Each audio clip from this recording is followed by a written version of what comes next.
with Crestwood's Angelo, Dinardo, and Colton Mayle after their 68-60 win here over Mogadore. Guys, congrats on the win. That first quarter, you guys got out to a hot start. They came back on you in the second quarter, took the lead by one. Just talk about the first half and what the coach talked to you guys about going into that second half. Yeah, so in the first half, we were pushing the ball down in the paint really well. We were getting fouls called. We didn't rebound as well, so they had a lot of second chance opportunities, and that's why it was really close in that first half. Yeah, we just weren't boxing out and rebounding like we should have, but other than that, we played good. All right, so the third quarter, you guys came back, took the 2-point lead. In that fourth, you had an unfortunate injury to one of your teammates, stopped the game for about 15 minutes, but you guys really responded out of that, went on a 10-2 run, and seemed to have a positive effect for you guys. Just talk about that moment in that fourth quarter and finishing off. Yeah, so in that fourth quarter, we're boxing out more, we're getting more rebounds and getting a lot of fouls called. We're getting to the line a lot of and-ones, and yeah. Yeah, we were just getting downhill and finishing. We wanted the win for him because, yeah, that's all. All right, Angelo, you had a double-double. They were trying to double team you there, and then you got some open buckets in that fourth quarter. Just talk about your game overall. Yeah, so they were like doubling me the whole game. So I kind of had to slither around and get the offensive rebounds and just put it back up to get my points. And Colton, you were really aggressive in that fourth, finished with 22. Just talk about your aggressiveness and finishing off that fourth.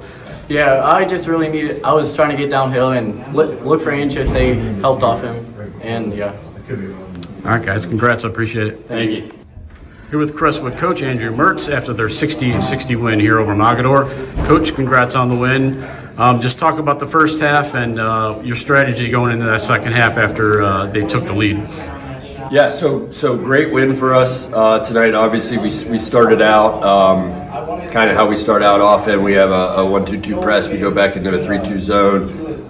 It's been giving a lot of teams a lot of trouble, and I think it gave Mogadore a little bit of trouble early on. They adjusted. They started hitting some threes. We had to come out of that, and that's kind of really what the difference was in the second half. I believe we threw a little 1-3-1 look in there to mix it up a little, but I think the man-to-man defense and kind of what we did offensively was really the difference. So after a pretty even third quarter, that fourth quarter, I talked to the guys about one of their teammates unfortunately going down with an injury. Yeah. Stopped the game for a little bit, but they really responded after that and came out on a positive note. You kind of never know how the team's going to react after something like that, but how are you feeling about how they came out of that? Yeah, I mean, I hope Evan is okay and in good shape. We'll be following up with his parents here soon. I know the kids have been asking; they want to know how he's doing. It's a real tight group, so I knew that if anything, that was going to push them to play harder and fight for him.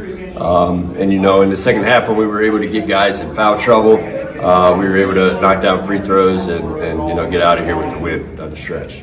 I talked to Angelo and Colton. Angelo talked about being double teamed almost the whole game. Yeah. Still able to get free in that second half, get some big buckets and hit some big foul shots. Yeah. And then Colton down the stretch for you guys was huge. Just talk about those two and their performances tonight. Yeah, I mean, Colton lately has been huge in all aspects, and he came up big again today. I've said it from the beginning of the year. He's a huge part of this program and will be for years to come. Ange was finally able to get some extra looks, and I think what happened was the penetration drew guys off, and our guys were dumping it off to Ange, so he had a little bit of space, and he was finishing around the rim when he needed to. He was really tough on the boards, which is huge. He's been that way all year. We need him to be that way if we're going to win games. So at the end of the day, I'm just happy with the resilience out of this group, and they continue to battle through whatever storms come our way. And right now we're on a little streak, and we hope to ride this. All right, so entering the back half of the schedule now, what do you want to see from this group the second half of the season? So I think I've seen really linear, continuous improvement on all aspects of the game, in practice, in games, and I would just like to see that continue in that direction. I've never had any issues with effort and fight out of this group, which is huge because that's something that's very difficult to teach and get out of guys. If they don't have it, they don't have it. This group of guys has it. They're willing to put in the work in practice, and it's paying off, and hopefully we can continue to do it. All right, congratulations. I appreciate the time. Thank you. Appreciate it.